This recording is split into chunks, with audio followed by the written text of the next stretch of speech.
It's Tuesday, September 26th. Week 3 is officially in the books. Turning our attention to week 4. Before we can do that, though, y'all know we got to go Slate Skatin, go through all of these games, talk about what transpired. This was a crazy week. This is one of those weeks that reminds you think you know, but you have no idea when it comes to the National Football League. I know y'all heard what Devontae Adams said after the Raiders game on Sunday night. I told y'all, I've been telling y'all, we're going to talk about that as well. We're going to talk about a number of topics tonight here on the LouieTeeNetwork podcast that starts now.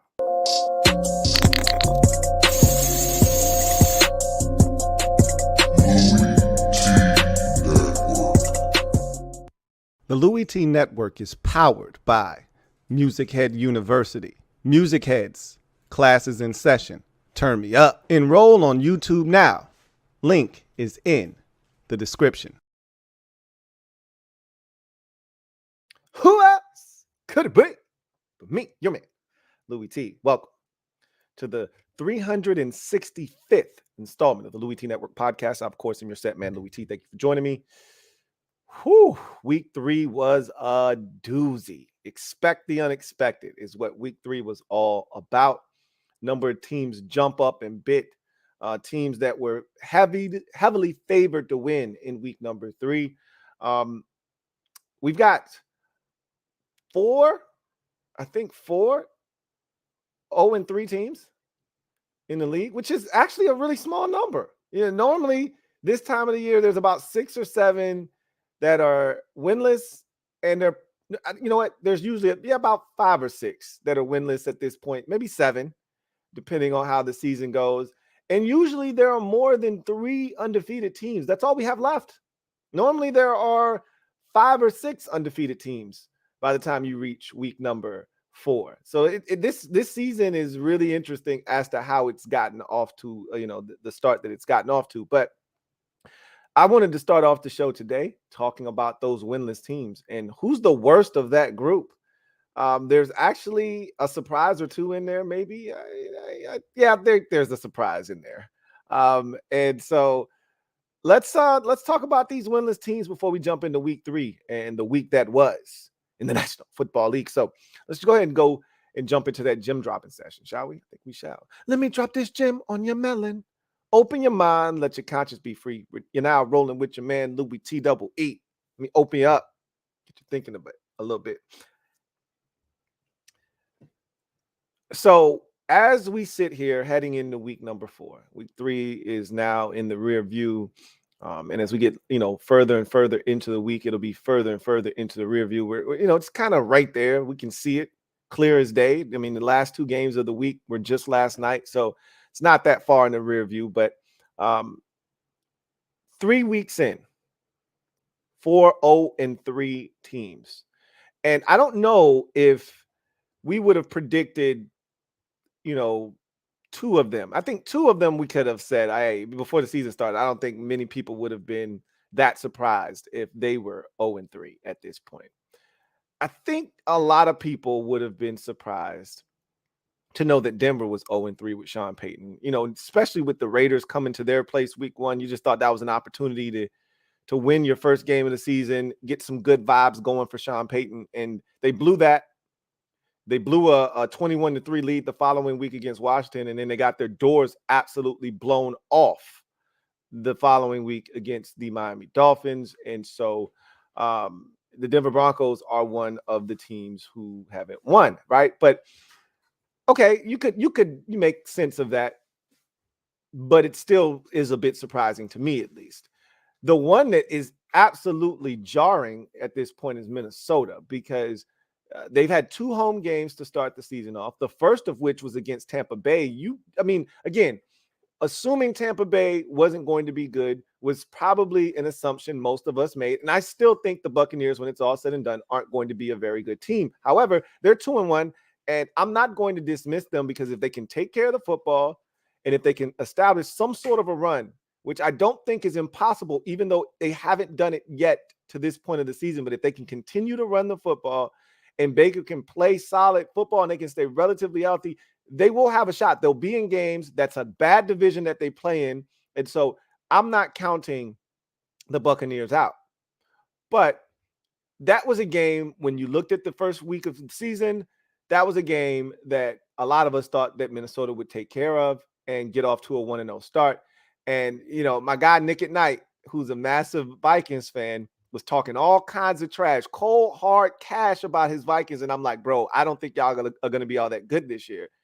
And I haven't heard from him since. I actually need to probably put an APB out for him and just have people making sure that, you're checking, around corners at local stores, making sure that my guy Nick is okay, because I haven't heard from this brother since week 1.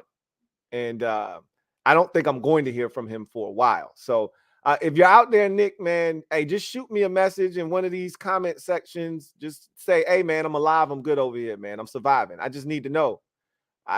Don't force me to send the authorities to your home, but I will. Okay. So they're 0-3, and they can't get out of their own way. We'll talk about them when we get to our slate skating segment.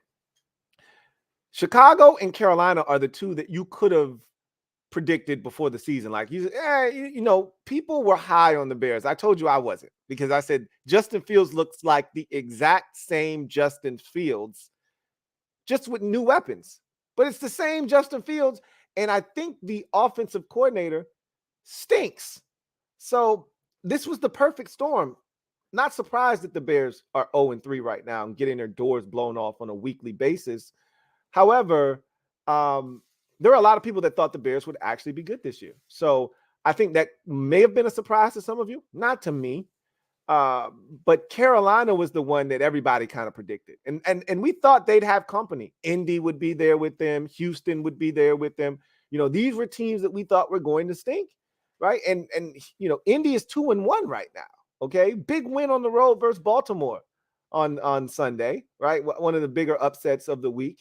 And Houston went to Jacksonville and destroyed the Jaguars. Who saw that coming? Again, family business. Understand, if it's not your family business, stay out. However, we thought that there would be company, with the young quarterbacks. All three of their teams would be sitting here at 0-3. And so far, only one of them is sitting here at 0-3, and that's the Carolina Panthers with Bryce Young, who is already injured, which is not a good sign. But in any event, of those 4 teams, Denver, Minnesota, Chicago, and Carolina, who's the worst of that group? It's still early, hard to really tell who's going to be the worst of that group. But if I had to guess, like if I were to ask you which one of these teams doesn't belong, it'd be Minnesota. So I know they're not the answer to this question, because Minnesota easily could be 2-1, possibly 3-0.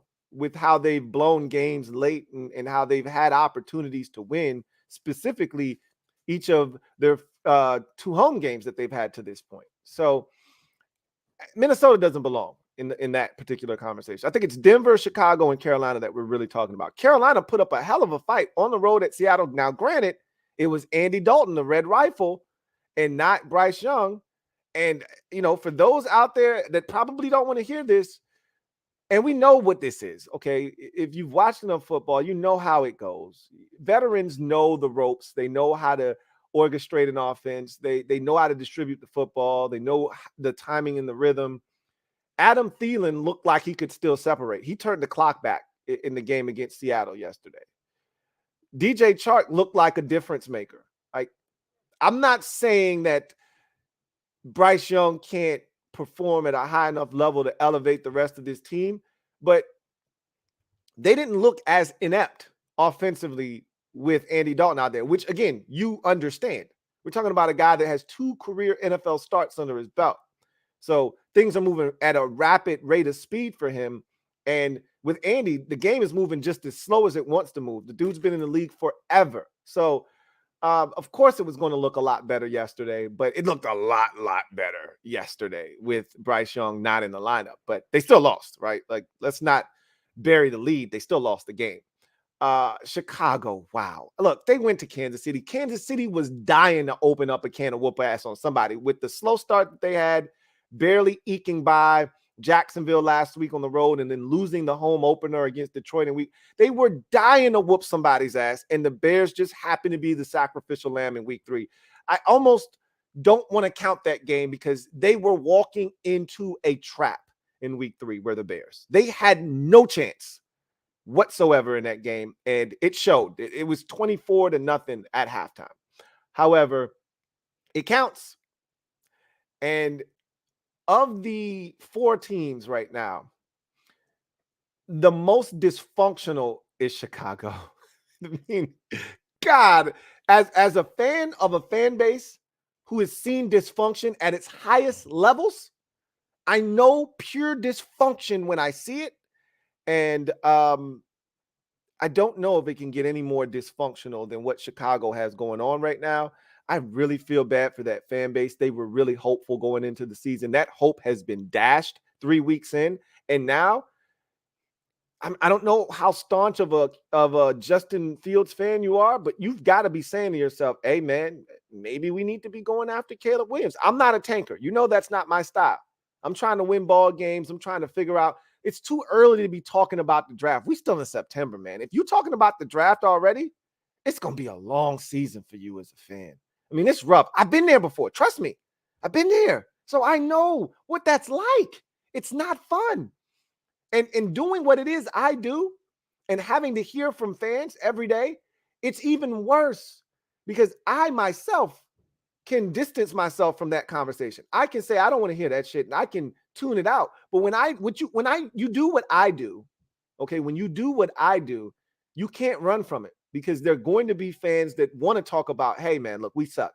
Hey, have you seen this guy at Michigan State? No, I don't want to talk about this guy at Michigan State. I don't want to talk about this guy at North Carolina. I don't want to talk about this guy at USC. I don't want to talk about this guy at Georgia. I want to talk about how we can find a way to win on Sunday in week 4. That's what I want to talk about. But it's hard when you suck.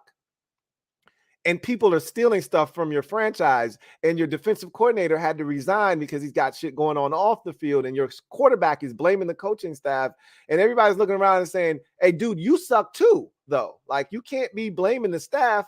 You suck. It's a lot going on in Chicago, man. Who do they play this week anyway? I mean, good grief. I know my team plays them in a couple of weeks on Thursday Night Football. I don't want them getting their shit together until after they play us. Let's see. They got the Broncos. They might win this week. I don't want them winning shit till after us. They can do whatever they want to do after they play us. Denver better get their act together because I don't want the Bears having any confidence coming into the game against Washington on Thursday Night Football. But anyway, I digress.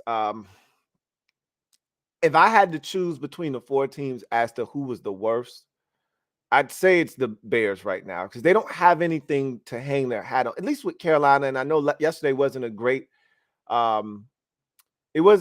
representation of what I think their defense is. I think they actually play quality defense, and their defense will give them a shot. And I think they'll only get better as the season progresses. I think Carolina will find themselves winning some ball games here shortly. Whereas the Bears, I mean, obviously they can, but with all the things going on off the field there, and I know how much of a strain off-field distractions can be. All right. As a fan of a team that had the most off-field distractions in NFL history, I know what that can do to the psyche of your players. They try to tell you they're not paying attention to that. They're focusing on the things that they can control. They're blocking out the noise, this, that, and the third. All the cliches you want to hear, the players will give it to you because the coaching staff is giving it to them. So they just regurgitate it. But they're humans. They hear the shit. They see the shit. All these guys are young. They're on social media. They watch TV. They watch ESPN. They watch Fox Sports 1. They're seeing this shit. And if they're not seeing it, somebody that they're related to, somebody that they're close to, sees it and sends it to them. So they're seeing it anyway. They can't escape. Okay? That shit engulfs you. It swallows you up. That's where the Bears are with theirs right now. I think they're the worst team of the 4 0-3 teams. I think they're the worst of that group right now. But again, we will see. Yes, Miss Perry said a lot of people thought Arizona was going to be the one that was looking to get Caleb Williams. And look, they could have lost this game against Dallas, and they would have been right here in this discussion. We all assumed they would be in this discussion, and they've been hyper competitive. Not just they beat Dallas up yesterday. They were dominating the Giants, and they had Washington on the ropes in week 1. They easily could be 3-0. They had the lead in the fourth quarter of every game they've played this season. Not many teams can say that in the league right now, that you had the lead in the fourth quarter in all 3 games. Anyway, I digress. Let's go ahead and get into the big segment of the day. You know what it is. Go ahead, give you a quick second. Take your shoes off, put your skates on, tie them up tight. If you don't have laces, strap those bad boys. I don't have laces. I just got the long strap. Go ahead, strap mine on. Make sure it's nice and tight around that ankle. We about to go slate skating. Y'all know what it is. Let's go. So week number 3 in the National Football League was very interesting. We don't need to go over Thursday night, but Giants lost to the 49ers. 49ers are one of 3 undefeated teams in the NFL after 3 weeks with the 30-12 victory on Thursday Night Football. We move to Sunday's action. We start with my Commanders taking on the Buffalo Bills. Boy, was it ugly or what. Really disappointed in the performance by the Commanders in this game. Although they had opportunities. It's not like what happened to the Denver Broncos playing the Miami Dolphins, where it just was a no contest. We were in that ball game. It was 3-0. We turned it over, had a chance to score. It was 10-0. We had a chance, got all the way down to the 1-yard line, had a chance to score, didn't. It was 13-0, had a chance. It was 16-0 for the longest time. We had multiple opportunities with it, 16-0. And then the floodgates opened in the fourth quarter. 5 turnovers will do that to you. You can't turn it over 5 times. Your quarterback can't throw 4 picks. Your quarterback can't be sacked 9 times. You can't go for it on 4th down from the 1 and not get it and not take points. And look, I don't have a problem with them going for it on 4th down. My problem was the play calling down there, not the actual fact that they made the decision to go for it on 4th down. You got to get points, and really you need a touchdown there. You knew who you were playing. You knew you were going to need points. You knew field goals weren't going to win you the game. You needed a touchdown there, and you got to have a better play. You got to execute better down there when you get into the red zone, inside the 5, inside the 1.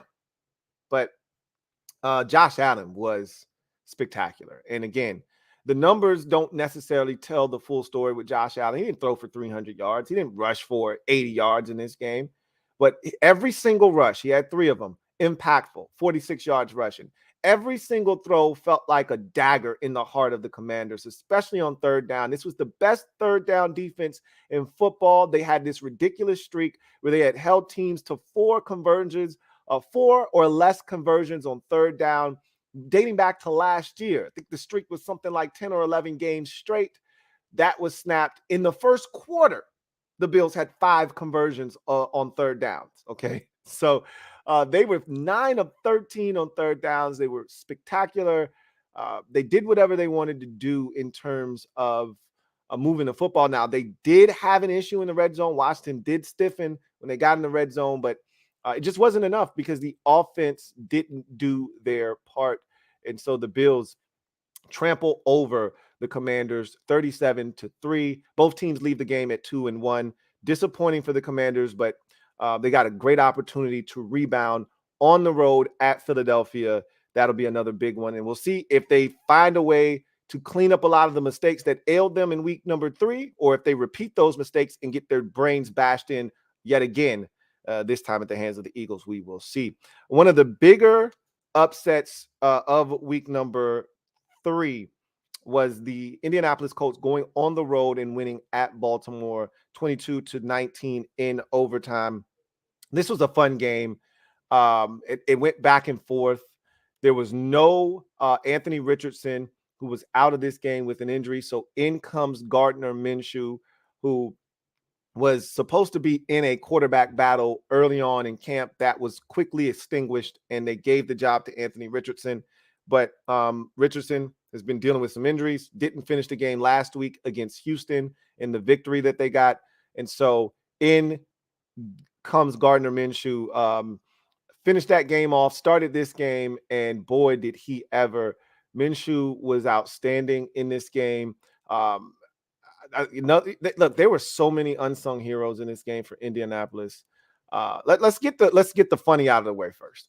Minshew stepped out of bounds, Dan Orlovsky style, and gave the Ravens a safety. Now, honestly, I don't think they realized it in the moment. That was the best thing that could have happened to them.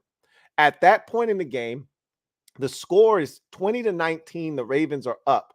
There's less than 2 minutes to go in the game. Colts still have all three of their timeouts, I believe. If not all three, two of them.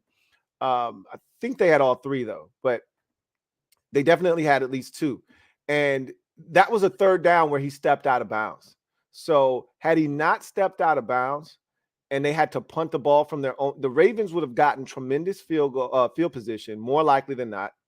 And even if they don't convert, they probably would have been able to kick a Justin Tucker field goal, which would have put them up 4 and put the game out of reach. Or worst case scenario, right?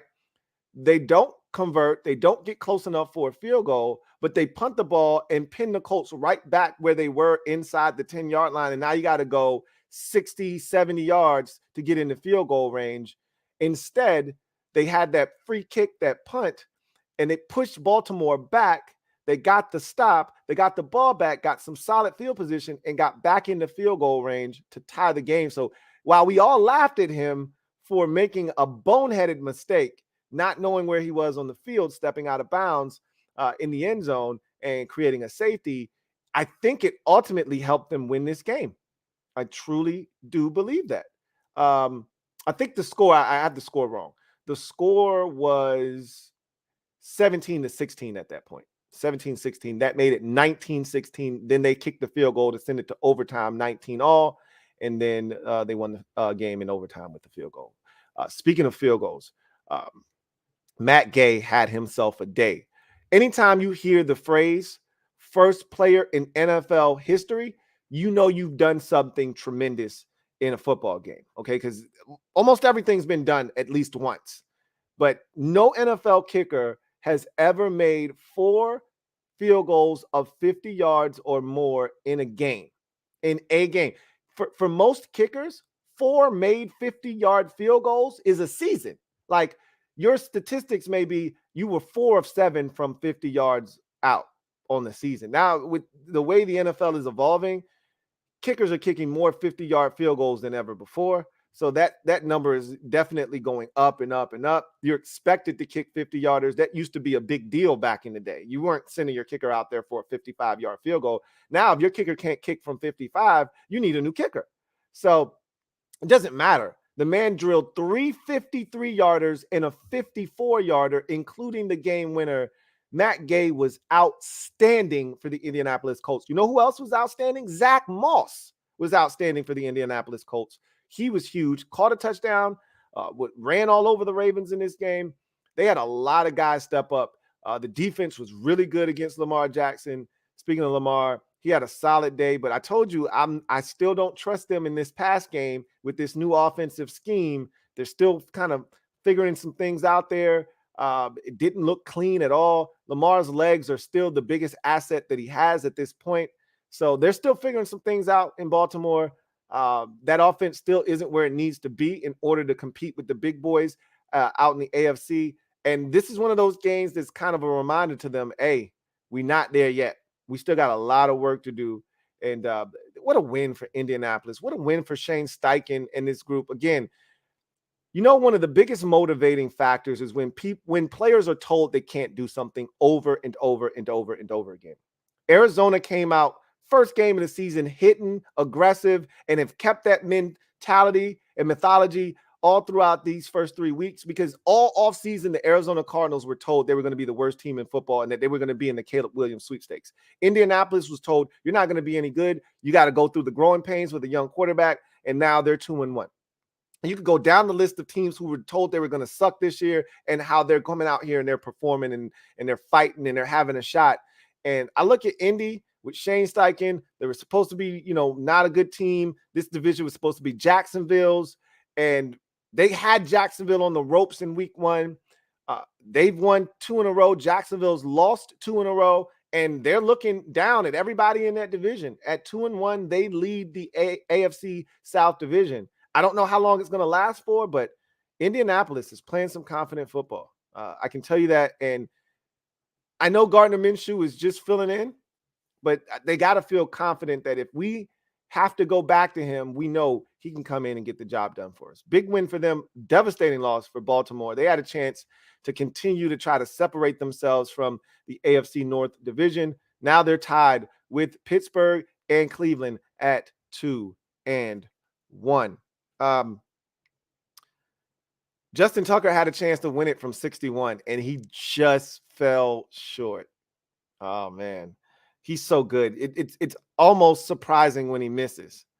If you told me that he misses, we were at the bar 2 weekends ago, and the Ravens were playing the Bengals, and he missed a kick. I said, he did what? He did what? Justin Tucker did what? And it was like, it was from 50. So I was like, oh, okay. Like, it had to be from a really long distance. And then you got to factor in wind and all that stuff. Like, because he doesn't miss. Like, if you tell me he missed a 48-yard field, I'm not going to believe you. You got to show me. I don't believe you. Titans, Browns. The Browns, I want to say something that you might have heard this from somewhere else. I don't know if you have or not. I truly believe this, though. I think the Browns might have one of the best defenses in football, if not the best defense in football. I know that sounds crazy, but if you watch them play, they fly around. And now it's not just Myles Garrett. They have help now. He has help, rather. Like, their defensive tackles are playing ball. Maurice Hurst, the former, was he a first-round pick, second-round pick? I think he fell in the draft because of some condition he had coming out of Michigan. He's balling this year at defensive tackle, the former Raider, right? And then they got your boy from Zadarius Smith. He's a problem, right? And he's been a problem, and he's still a problem. He is what they wanted Olivier Vernon to be, to pair up with Myles Garrett, and he looks like he's going to be every bit the problem that they thought Jadeveon Clowney could be as well, right? So they're ferocious up front. Their linebackers are fast. Jeremiah Owusu-Koramoah, damn, he's fast. He's like, you blink, you miss it, right? And the guy Walker, Anthony Walker, like, he just fits their defense. You know, so smart, active, always around the football. And then you look at the secondary, featuring Denzel Ward. They paid money to the Chiefs safety, Juan Thornhill. They just got so many guys. And they fly around. They're physical. They're fast. They're aggressive. It's fun to watch. And they could easily be 3-0 right now if their offense didn't self-destruct last week against Pittsburgh and turn it over. Literally, they'd be 3-0 right now. They gave up 3 points in week 1. I think the Steelers scored 2 defensive touchdowns last week. I think they scored 2 defensive touchdowns last week. No, I don't think. I know. TJ Watt scooped one up and ran, and Alex Highsmith caught an interception on the first play of the game and ran it for a touchdown. So what did the Steelers score in that game? 26 points? So they would give up 12 on defense last week, and then they only gave up 3 in this game. These guys are ridiculous. Look, I don't love their offense, and I thought Watson was okay in this game. He wasn't great, but and he does some stupid shit, man. There was one play in there where he's getting sacked and he sees his teammate like 5 yards behind him, so he tries to throw it to him. And of course, you're getting slung to the ground as you're trying to throw the ball, so he doesn't throw it to his teammate, throws it past him. And now his teammate's got to go track the ball down like 11 yards behind him. Like, what are you doing? You're too old for that shit. Leave that for the young boys. What are you doing? But 27-33 for 289, 2 touchdowns is a pretty damn good day. Like, he's starting to settle in. Amari Cooper is huge for him. He's, Kareem Hunt made his debut back with the Browns. He looked solid. These running backs that are stepping in have been solid. Like, I don't know, man. I might have been sleeping on the Browns. We'll see. I knew defensively they were going to be good.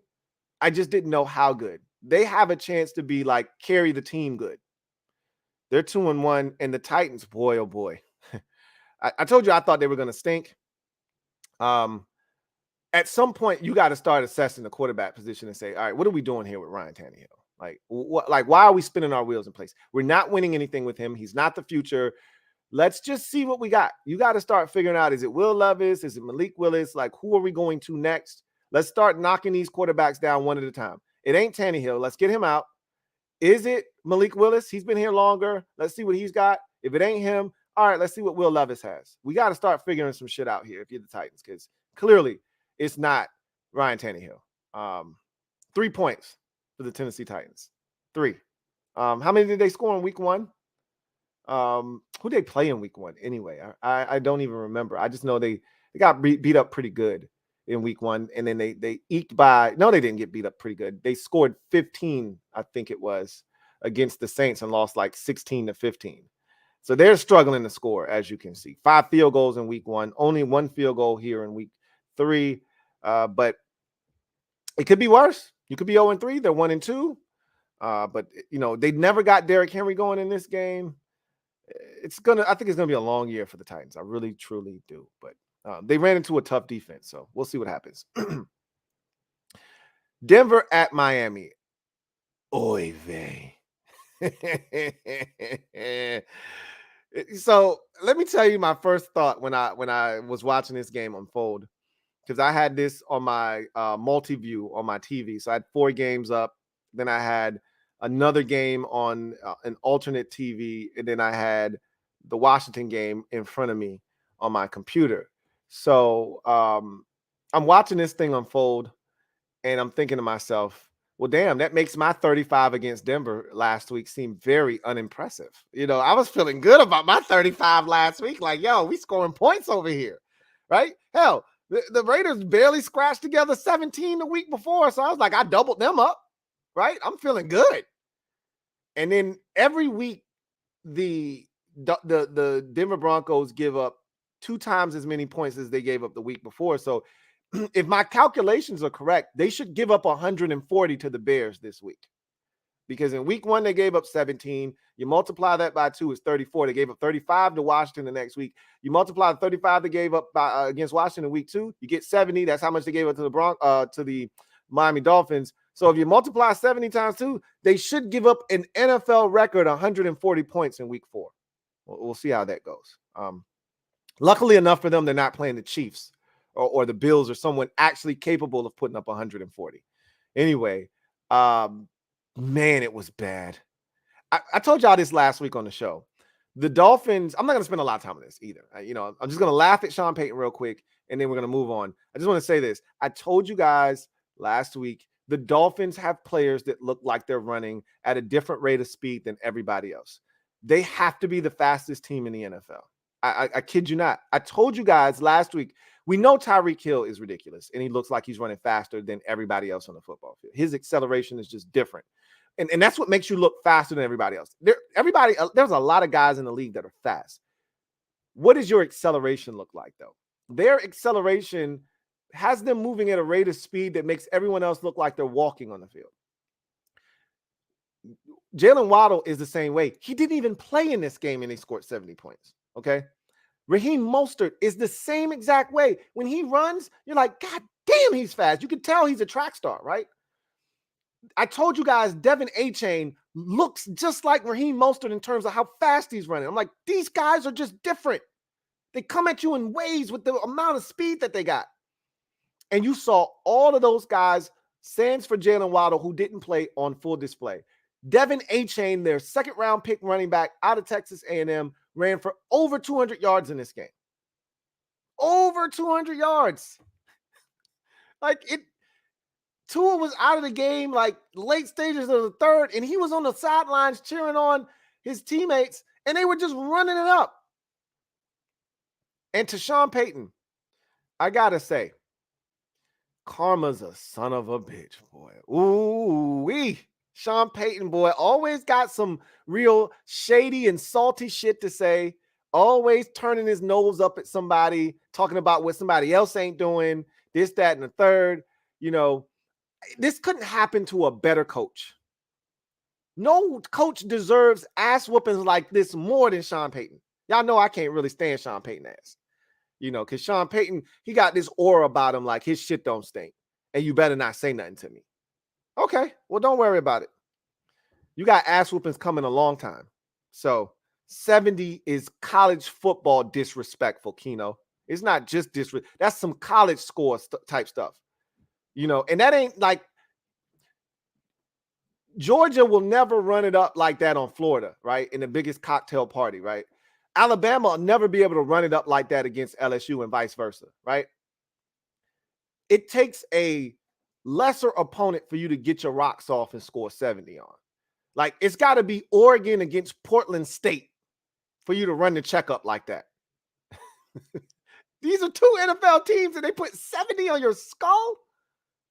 They scored 10 touchdowns. 10. Hey, those 10 touchdowns, that's going to be like 2/3 of some team's season. 10 touchdowns. I kid you not. You're going to look up and Tennessee might not have scored 10 touchdowns in week 10. I'm exaggerating, but you get where I'm going with that. By week 8, Tennessee might not have scored 10 touchdowns on the season. That's real. Tennessee has scored, I think, 2 or 3 touchdowns this season total. None in week 1, none in week 3. I kid you not.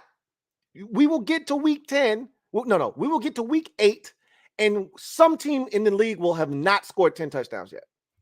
And the Dolphins did it in one game. Whew. I tell you, boy, the Dolphins they're one of 3 3-0 teams. 49ers, Dolphins, and the Eagles are your 3 3-0 teams.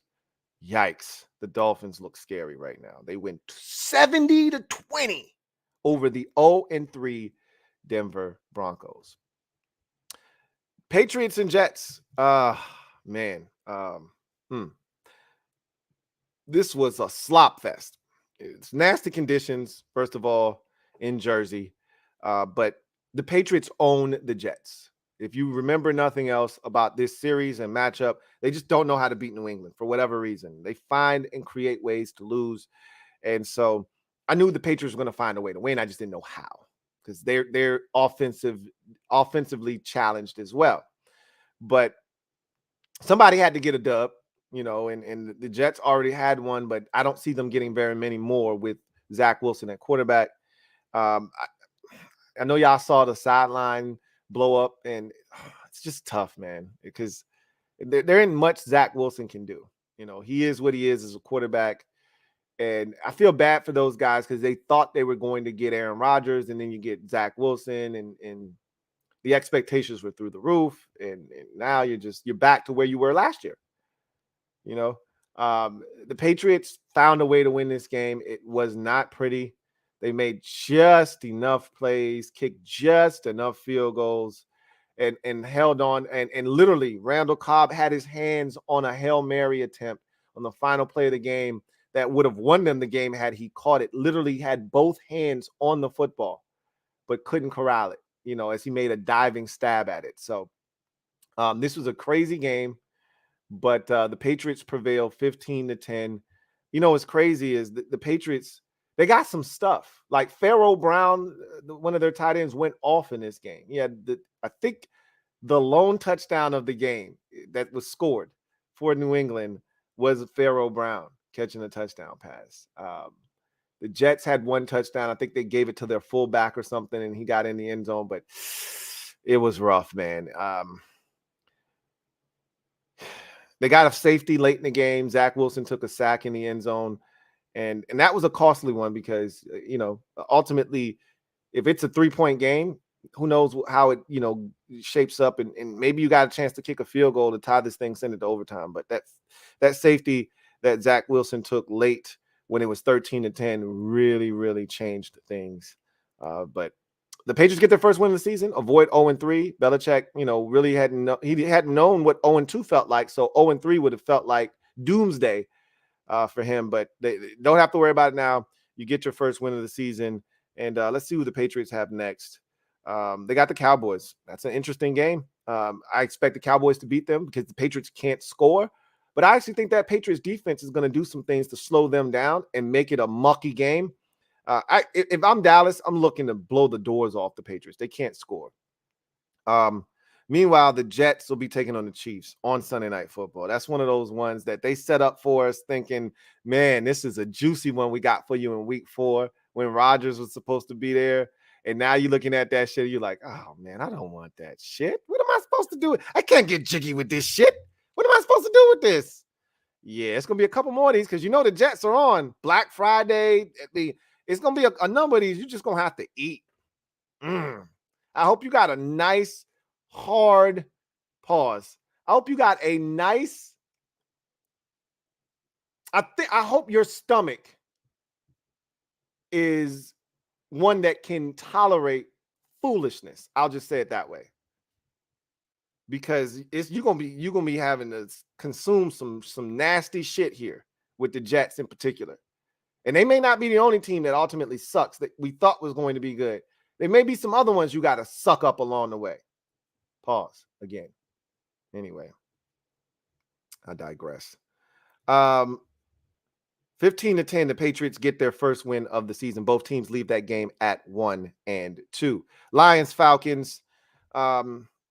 This game was really dominated by the Lions defense. I was really impressed with their ability to get off the field. First of all, the name of the game is slow down Bijan Robinson. We know what kind of an athlete he is. We know what he can do to a game. 10 carries, 33 yards, 4 catches, 27 yards. They limited his ability to impact the game. They do so much through him. And once you slow him down, you're going to force a guy like Desmond Ridder, who is a game manager. I've told you, he's Ryan Tannehill. He's Alex Smith reincarnated. You give him weapons and you give him some defense and you turn him loose in a run game, and he won't make any mistakes. He won't turn the ball over, and he'll win you some football games. But if you're asking him to go out-duel somebody, you got the wrong guy. 21-38 for 201 yards, no touchdowns, no interceptions. That's Desmond Ridder. When shit's not going well, he's not going to make it worse. But if shit's not going well, he's not going to make it better either, right?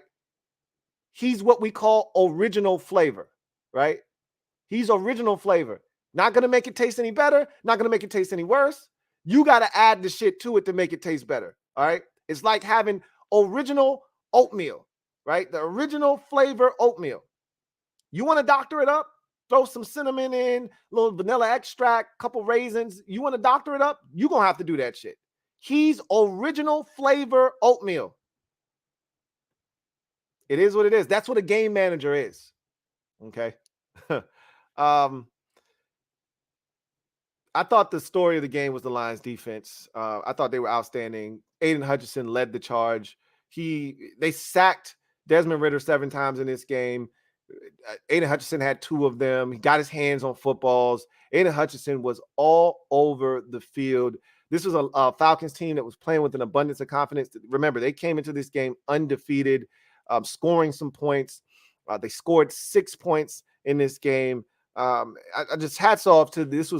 After the performance they had at home against Seattle last week, surrendering over 30 points and allowing Geno Smith to throw for over 300 yards. This was a nice bounce back effort for this Lions defense. I thought they flew around the field. Jared Goff was solid. And again, not great, but you know what he is. Jahmyr Gibbs had a nice bounce back game as well. He was very quiet last week.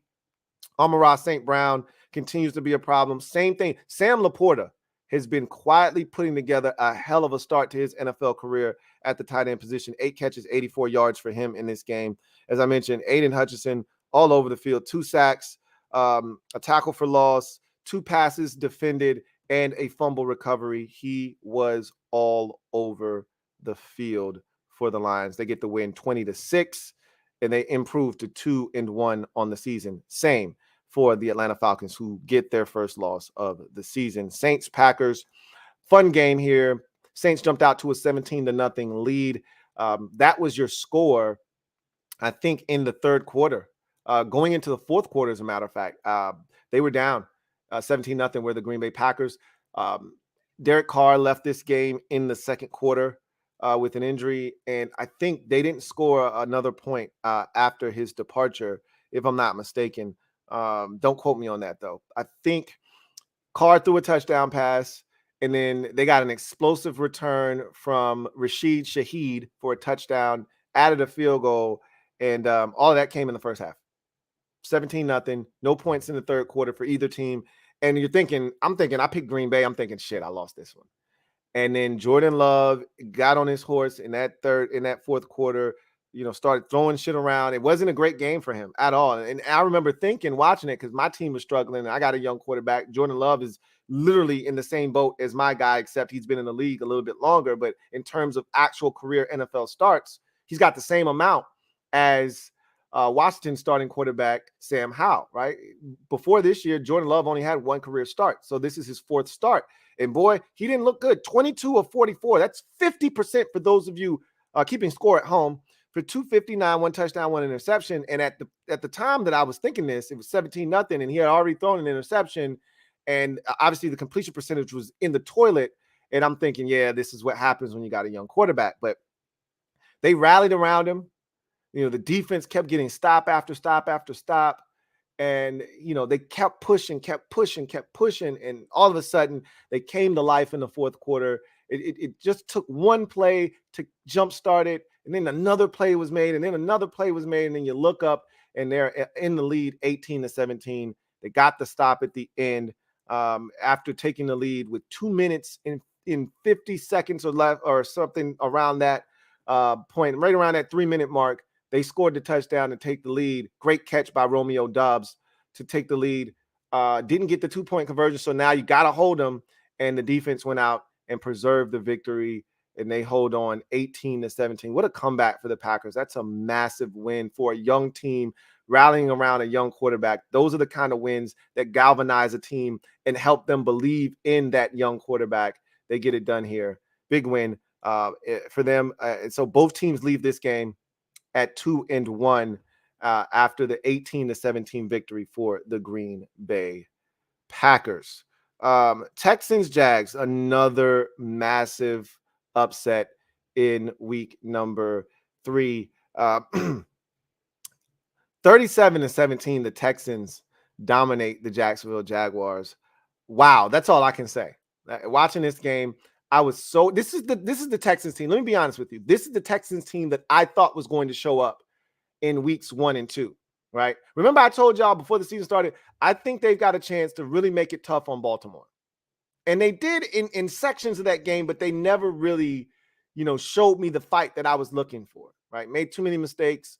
The defense didn't make enough plays, et cetera, et cetera. I was so disappointed in them week 2, giving up what they gave up to Indy's offense. Now looking at what Indy was able to do against Baltimore, you say, hey, maybe Indy's a little bit better than we thought. But that doesn't make any difference to me. I was disappointed. They let Anthony Richardson run all over them before he got injured. Then Gardner Minshew comes in and picks right up where he left off, throwing the ball all around the yard and scoring points. And I'm like, this is not the Texans defense that I thought I was going to get.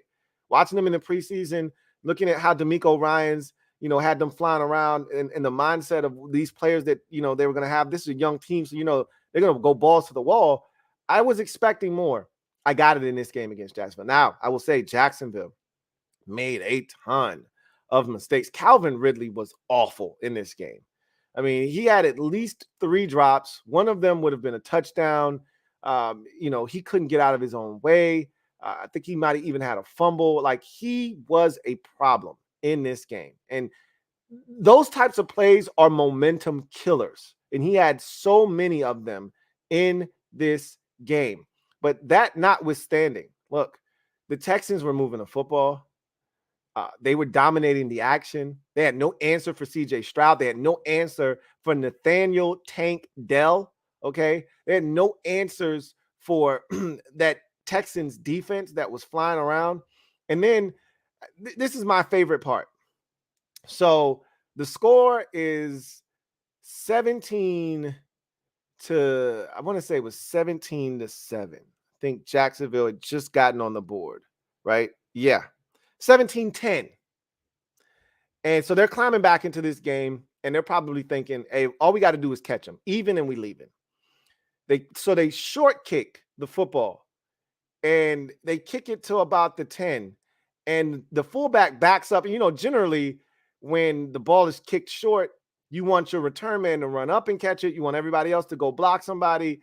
Well, the fullback decides, hey, it's close to me, I'm gonna go get it. And the return man is running up to get it, and the fullback is backing up, like almost like a pop fly in Major League Baseball, where the shortstop is backing up, the outfielder is running in, and you're like, hey, bro, I got it. The shortstop's like, I got it. And the center field's like, I got a better shot at it. Watch out. So they bump into each other. The ball hits the ground.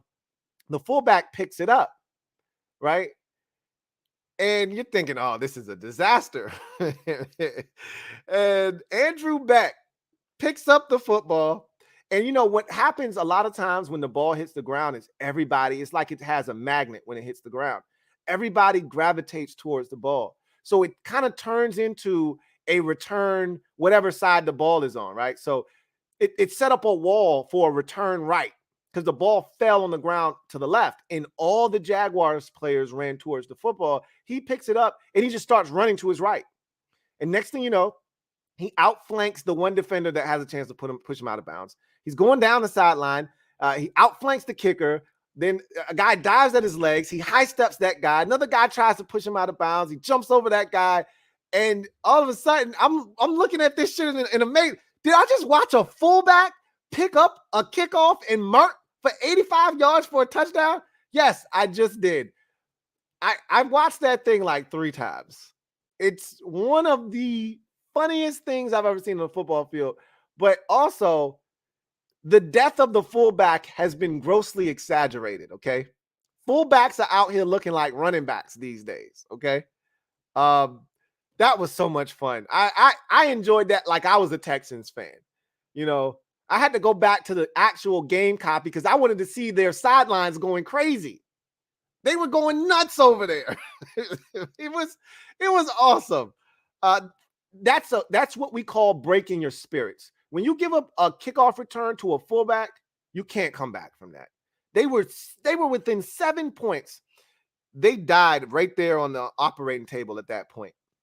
Jacksonville, after that, Texans extended the lead out to 27-10 before they scored again. And they were dead at that point. You give up a kick return to a fullback, it's over, bro. I'll see you next week. Tank Dell and CJ Stroud are the story here. CJ Stroud, 20 of 30 for 280, 2 touchdowns, no interceptions. And also Tank Dell, 5 catches, 145 yards, and a touchdown. What I tell y'all about Tank Dell? I told y'all about this young man. And I said CJ Stroud last week when they lost to Indy, he put up numbers. I said a lot of it was in garbage time, but I said, hey, that's impressive. He's gaining confidence. That team is gaining confidence. Both teams leave the game at 1-2. If you're Jacksonville, ouch. That stings. After winning in week 1 at Indianapolis, you've now dropped 2 in a row, and you find yourselves at the bottom of the division. Well, not at the bottom. Tied for the bottom of the division with Tennessee and Houston, looking up at the 2-1 Indianapolis Colts. Who would have thought? Chargers, Vikings. This game is crazy. The Vikings are the most self-destructive team in football. And I know what most fans out there are going to say, and especially the Washington Commander ones. Oh, that's Kirk Cousins. He can't win in clutch situations, which is the stupidest thing ever. But the turnovers are just excruciating. If you're a Vikings fan, like, you're at the point now where, like my dad would always say, and my dad always says, at some point I'm going to start fining the players for this shit. It's out of control. And I'm like, you can't fine players for turning the ball over, boss. And he's like, yes, I can. I'm like, no, you can't. No, you can't do that. Can't have guys out there playing scared. But something has to be done. I mean, they can't get out of their own way. They got down there twice with a chance to win, and they turned it over both times. Like, what are we doing? Seriously. And you know what? I try not to be hypercritical of coaches making decisions in the game, because you do what you think is the best for your team at that moment in time. But some decisions are just stupid to me. And I thought in this game, Kevin O'Connell was over aggressive for no reason. So they were trailing 28-24. They get down inside the 10-yard line, probably inside the 5. It's probably more in like the 7 or 8. And they go for it on 4th down. And I'm like, why are you going for it? Just kick the field goal. It was still like 4 minutes left in the game. Like, what are we doing right now? You don't think you're going to get back down here again? And I don't know what the thought process was. If we don't get this, now our defense comes on the field. If we get a stop, we're going to get great field position, and we'll be right back down here again. And that's ultimately what happened, right? But that's not the point, right? The point is, had the Chargers put together a drive and put together a solid 4-minute offensive, push to end the game, you might not have seen the football again. Why would you do that, right? All you were looking to do was kick the field goal, cut it to 1, you get the ball back, at some point, whether you stop them immediately or they get a couple first downs and use all your timeouts and you get it back, all you would need then is a field goal to win. But all of that, erase all of that from the memory bank because they got the football all the way down there again and Kirk Cousins got picked off. And you just ask yourself, why can't they get out of their own way? And you know what's crazy is the Chargers fans are saying, hey, look, you preaching to the choir over here. We ain't trying to hear that shit. They can't find a way to win these types of games. So when they finally get one, they feel good. Justin Herbert, 40 of 47. 40 of 47 for 405 yards, 3 touchdowns, no interceptions. On the road. Justin Herbert is ridiculous. Keenan Allen, 1 for 1 for 49 yards and a touchdown. So the Chargers quarterbacks combined 41 of 48, 445, 4 touchdowns, no interceptions. No run game, which to speak of. Joshua Kelly, 11 carries, 12 yards. Isaiah Spiller, 2 carries, 7 yards. And Justin Herbert, 2 carries, 11 yards. He was their, per average, their leading rusher, right? Keenan Allen, 18 catches for 215 yards on 20 targets. Mike Williams, 7 catches, 121 yards and a touchdown. Unfortunately, in the victory, there's still defeat for the Chargers. They can't even win when they win.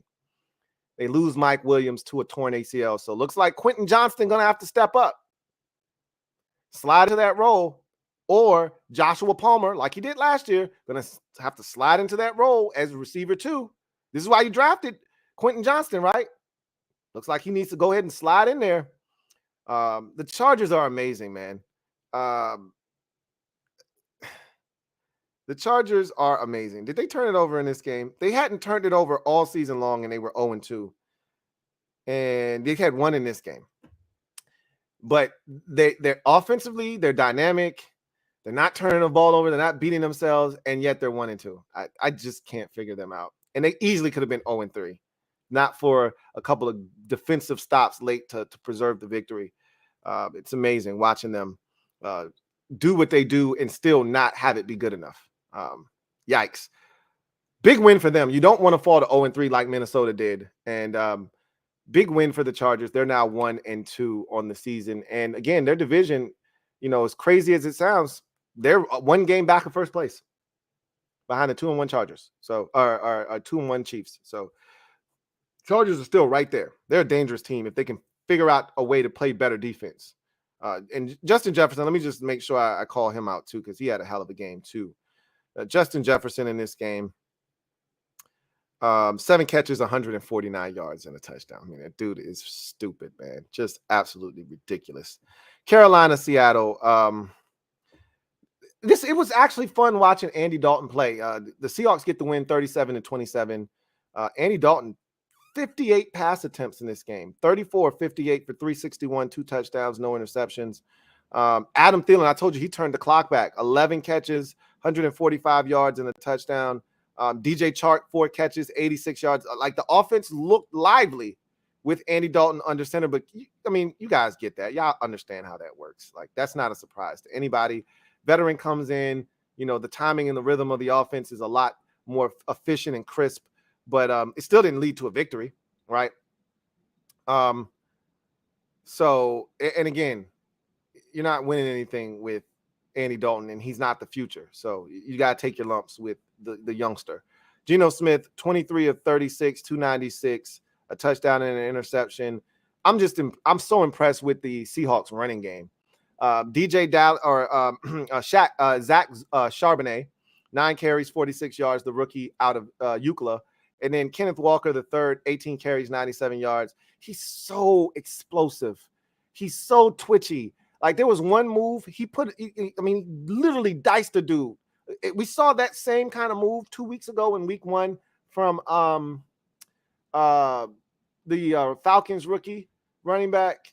And it's just like, oh my God. It was just a quick Sierra 1-2 step. Let me see your 1-2 step. And then the dude just knees buckled, fell backwards, and he just took off right sideline.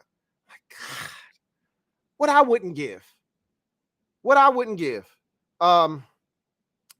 These Seahawks, man, they're dangerous. I tell you what, don't sleep on Seattle. DK, 6 catches, 112 yards. Man, I like the Seahawks. I'm going to just tell you that right now. And they're playing the Giants on Monday night. I think the Seahawks are going to beat them. They're an impressive football team. And they're well coached. So we'll see what happens in that game. They're 2-1. And they're right there, and they're going to fight San Francisco for that crown. I don't think the 49ers are just going to run away and hide with that thing. Meanwhile, the Panthers are 0-3, and I don't know when they're going to win a game. I'm going to be honest with you. Another big upset in week number 3, Arizona Cardinals hosting the Dallas Cowboys. Cowboys came into the game with the league's best defense, 2-0, dominating teams, suffocating them with that pass rush and just that ability to just out quick and out physical teams and get to your quarterback and make life miserable for your offense. That was not the case. I've said this already, and I said this, and Cowboys fans laughed at me when I said, I think you can run the football on Dallas. You're light in the trunks. You can run. You can't run away from them. Tosses, sweeps, pitches, none of that shit works. You have to run at them. And I talked about it in the Giants game. Early in that game, the Giants were running at them, and they had success, and then they stopped, and they shut it down, and then Cowboys were like, they didn't do it after the early portion of the game. I said, okay, we'll see. I said, I think the Jets can run on you. They had Zach Wilson. They weren't running on anybody. Cardinals, though, James Conner is a problem, and they got after, and I told you, Dak Prescott is over here being spoon-fed like a little newborn baby. Shit is hilarious to me.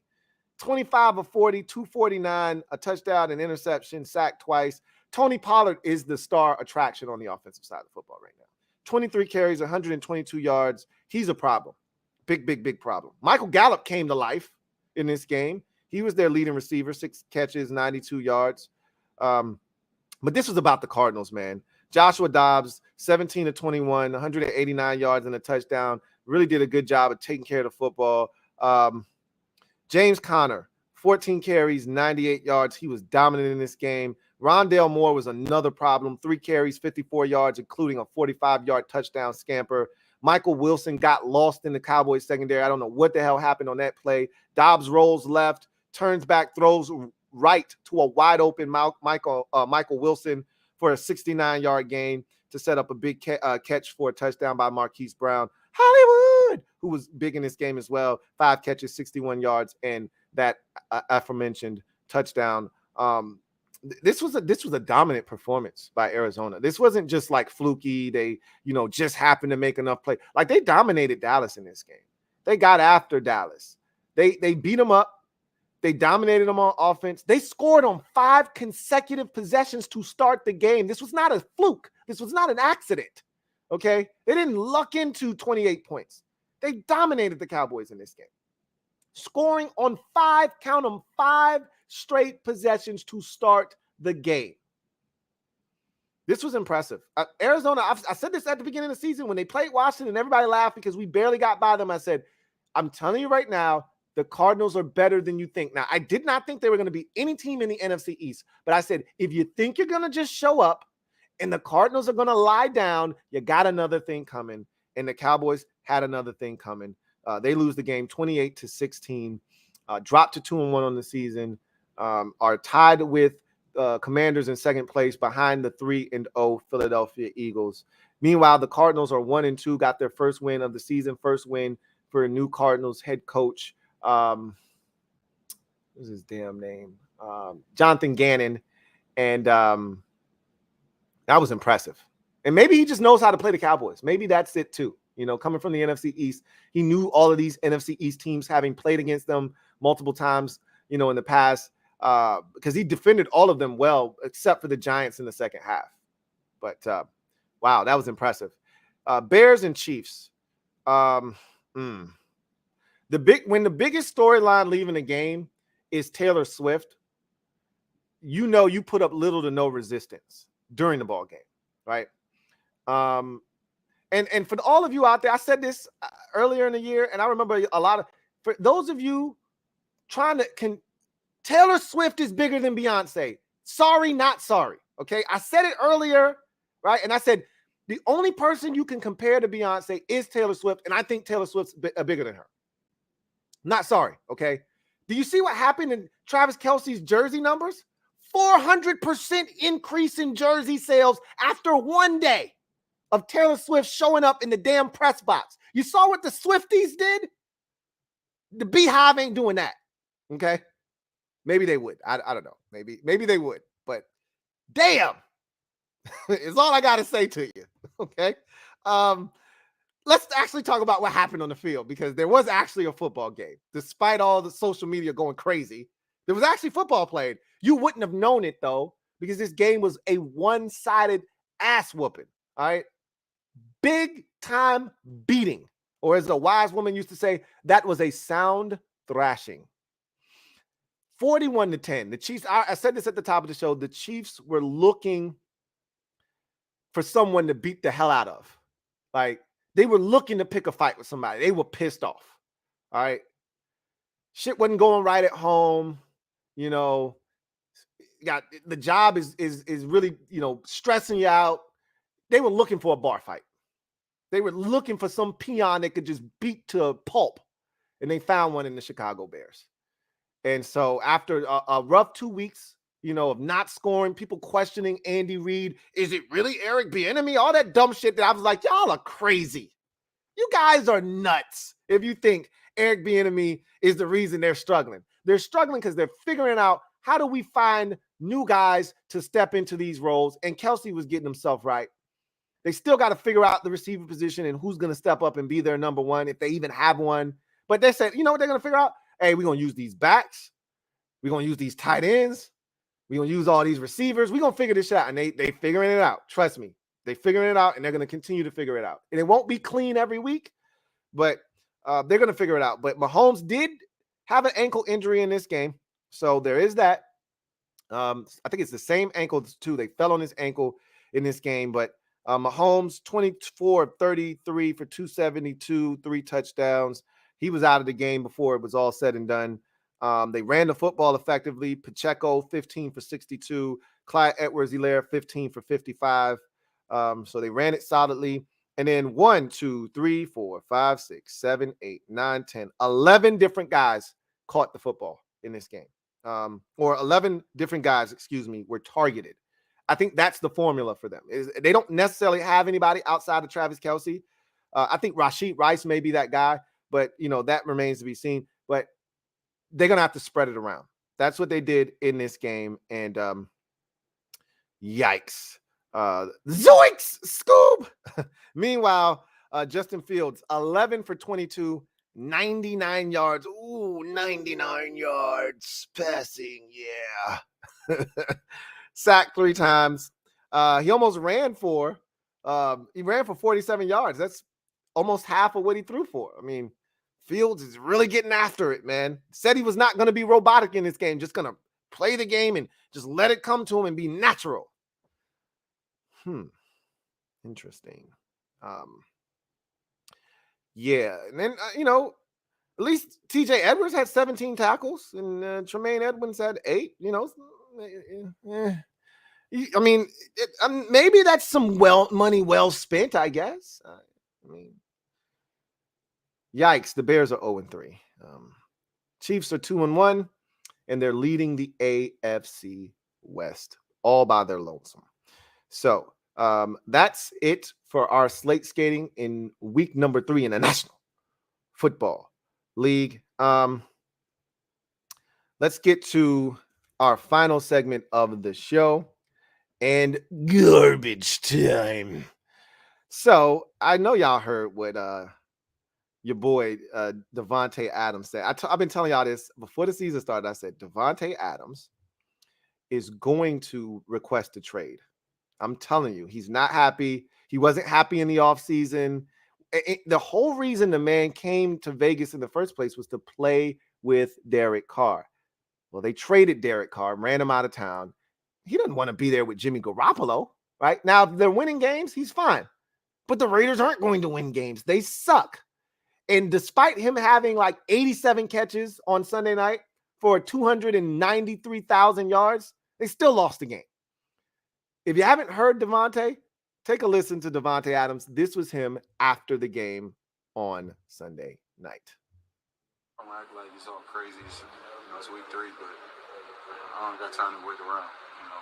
It's not a personal thing. I mean, it is a personal thing, but it ain't just about me. But I mean, it's not my mentality to sit here and try to take all season to figure it out. You use these early games like this to establish our identity. And we're not doing things the right way to establish a winning culture early in the season. So we got to do something to turn that around. Doing something about it so that when we go out there the next time, it looks different. It's not supposed to just be a week of just talking about shit. We got to go out there and do it. That's the theme of this year is doing it, not just talking about it and figuring out what we need to do. We did all that last year. This year we got to be about it. Don't act like it's all. So he pretty much said, y'all got about 4 weeks to figure this shit out.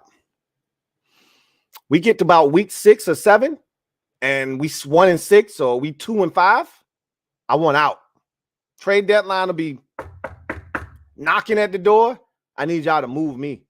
Please don't make me get ugly out here. I don't want to turn this thing nasty. You saw the Chandler Jones situation is really, freaky, and we don't really know what the hell's going on there. And he was forced into a little facility. We already know Chandler Jones be on some shit though. Remember, he went to the police station pretty much naked. I told him to put that synthetic weed down, but he may actually have some mental issues. I don't know. So I don't like to make jokes about people like that. But the Raiders got a lot of shit going on. Their head coach is a dumbass. And we could talk about this at a later date in time because I got some shit that I want to read to y'all from a former player that played for Josh McDaniels when he was in Denver. And I want to read to you some of the shit. Some of you have probably already seen it, but this is an interesting thread that I have to share with you because, I can't stand Josh McDaniels. So I can't wait till he takes his ass back to New England because that's the only place he's going to be able to work is back with Bill Belichick in New England as the offensive coordinator because he sucks. But you could see this thing coming off the rails last year and how they did Derek. That was real nasty how they treated Derek on the way out, right? Then Devontae's like, bro, I came here for Derek. Y'all push my mans out of the door. Y'all bring in Jimmy Garoppolo like that's some sort of upgrade. Y'all better figure this shit out. You got people questioning the offense and like, what the hell are we actually doing? And then we go out here and we barely beat the Broncos. You lose the following week, right? And who they lose to in week 2? They got their ass whooped by the Buffalo Bills, right? And then you come home, Steelers struggling on offense. Kenny Pickett hadn't thrown for 2 touchdown passes in his entire career to this point. And you let Kenny Pickett have a nice, solid showing. First time he's had multiple touchdown tosses in a single game. And you let them come into your building and beat you.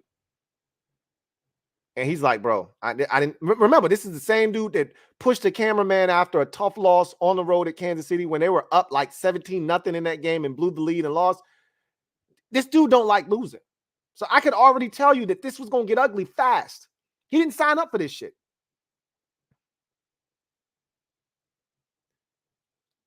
Hey, get your popcorn ready, man. I'm be over here, Michael Jackson, Mike Jack, busting down some popcorn watching this shit unfold because this shit's going to get ugly. And again, if you made me choose between Sean Payton and Josh McDaniels, I don't know which one I'd be able to choose. I think I'd have to go with McDaniels, though. Boy, I don't know, man. Peyton's an ass. Oh, he's an ass. But I think that 70 might have humbled him, though. McDaniels, I think there's more humbling still left to be done. I think he needs more. We're not finished with him. The football gods can't be finished with him. This is going to get really, really nasty and spooky, right? Like the shit you see in the movies. I'm looking forward to it. Anyway, I digress. That's going to do it for me, your man Louie T, here on the 365th installment of the Louie T Network podcast. I thank you guys for joining me. I look forward to chopping it up with you guys. I got a lot of shit going on. So tonight, kick back at 9. If you're a part of the LTN exclusives, I look forward to seeing you there.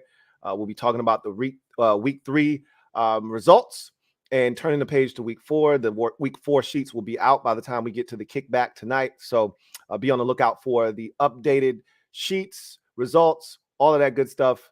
And now I'm putting my foot down. Week 4, I feel good heading into this week. We got everything set up the way we need it. So I'm putting my foot down, among other things, tonight. So a lot to discuss there on the week 4 kickback for the LTN exclusives. If you're a Commanders fan, 10 o'clock tonight. I know it's late. Sorry. But because of the schedule with the Super Friends show on Wednesday night, I got to move some stuff around. Told y'all that already. So we'll be doing Commanders Nightly News tonight at 10. And then if time permits, I may jump into the film right afterwards for the mob, because usually my live streams with the CNN aren't very long. So if I'm able to get in and out of that, we'll jump into the film and get that knocked out too. So if not, we'll do the film tomorrow. But a lot going on, obviously. Look, man, your man Louie T stays busy. So I appreciate y'all. Looking forward to chopping it up with y'all. Until next time, y'all know what it is. God bless and good night. LouieTeeNetwork.